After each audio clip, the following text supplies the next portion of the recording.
முன்னெல்லாம் பார்த்தீங்கன்னா, கல்யாணம்னாலே சண்டேல தானே வப்பாங்க. இப்ப அப்படி கிடையாது. வீக் டேஸ்லயுமே வந்து கல்யாணம்லாம் வைக்க ஆரம்பிச்சுறாங்க.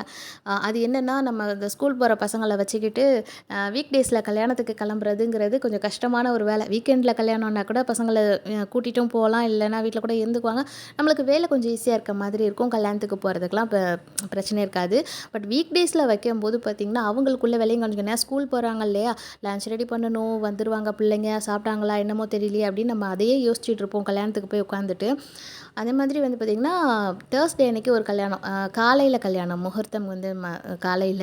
இப்போ நிஹால ஸ்கூலுக்கு கிளப்பும்போது கூடவே நாங்களும் கிளம்பணுங்கிற மாதிரி ஆயிடுச்சு. அவனுக்கு வந்து நல்ல வேளையா முதல் நாள் வந்து நூடுல்ஸ் நான் பண்ணியிருந்தேன் இல்லையா நைட்டு, அது பேலன்ஸ் இருந்தது. பிள்ளை சாப்பிட்டுட்டு நான் கிளம்பிக்கிறேன் அப்படின்ட்டான். அவன் வரதுக்குள்ளே நாங்கள் வந்தாகணும். ஸோ நாங்களுமே ரெடி ஆயாச்சு. கல்யாணம் வந்து எங்கன்னா நெடுங்காட்டில கல்யாணம். காலையில 7:30 to 9 வந்து முகூர்த்தம் டைமு. அப்போ வந்து கோவில்ல தாலி கட்டிட்டு மண்டபத்துக்கு வந்துருவோம் அப்படின்னு சொன்னாங்க. அதுக்காக கிளம்பிட்டோம். இந்த ஊரு நாங்கள் இப்போ தான் ஃபஸ்ட் டைம் போறேன். நான் இப்பலாம் பார்த்ததில்ல. இந்த வில்லேஜ் சைடுனாலே அது ரொம்ப அழகா தான் இருக்கும். பச்சை பசேல்னு பார்க்கறதுக்கு நல்லாயிருக்கும் இல்லையா? ரொம்பவே நல்லா இருந்துச்சு. வேடிக்கை பார்த்துக்கிட்டே நாங்கள் ஒரு 1/4 மணி நேரம் ஆச்சுன்னு நினைக்கிறேன். இங்கேருந்து அங்கே போறதுக்கு 1/4 மணி நேரமோ, 20 நிமிஷம் இருக்கும்னு நினைக்கிறேன். மண்டபத்துக்கு போய் ரீச் ஆயிட்டோம்.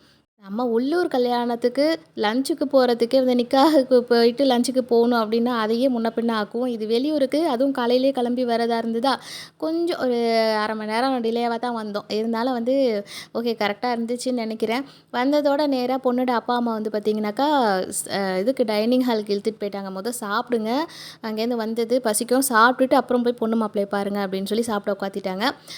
தோசை அதாவது ஊத்தப்பம், பொங்கல், பூரி, வடை, அப்புறம் ஒரு இட்லி ஒன்று வாங்கி சாப்பிட்ருந்தேன். ஏன்னா இங்கே வந்து ஒரு ஒரு டீ அண்ட் ரஸ்க்கோட இங்கேருந்து ட்ராவல் பண்ணது கொஞ்சம் பசி வந்துச்சு. அதனால் இன்னொரு இட்லி மட்டும் வைங்கன்னு சொல்லி சாப்பிட்டுட்டு அப்புறம் வந்து பொண்ணு மாப்பிள்ளைய வந்து ஸ்டேஜில் பார்த்துட்டு விஷ் பண்ணிவிட்டு பேசிக்கிட்டு இருந்துட்டு நாங்கள் கிளம்புனோம். ஏன்னா ஆட்டோ வெயிட்டிங்கில் ரொம்ப நேரம் இது பண்ண முடியாது இல்லையா?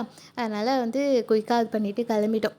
பொண்ணு வீட்லேயும் நம்மளுக்கு இதுனாக்கா மாப்பிள்ளை வீட்டு சைட்லேயுமே பார்த்திங்கன்னா, அவங்களுமே ரொம்ப ஆசையாக எல்லாம் பேசியிருந்தாங்க. வீட்டுக்கு வந்துட்டு தான் போகணுன்னு. இன்னொரு நாள் வரோம் அப்படின்னு சொல்லிட்டு கிளம்பியாச்சு. ஏன்னா வீட்டுக்கு போய் இதுக்கப்புறம் இன்னொரு வேலை நிஹால் வந்துருவான், லஞ்ச் பண்ணணும் இல்லையா? நாங்கள் வீடு வந்து சேர்றதுக்கே 11:30க்கு மேலே ஆயிடுச்சு. வெயில் வேறு ரொம்ப கொடுமையாக இருந்தது. இதுக்கு மேலே கிச்சனில் போய் சமைக்கணுமேன்னு யோசிச்சுக்கிட்டே வீடு வந்து சேர்ந்தாச்சு. ஸோ அடுத்ததாக இன்னொரு விளாகில் பார்க்கலாமா?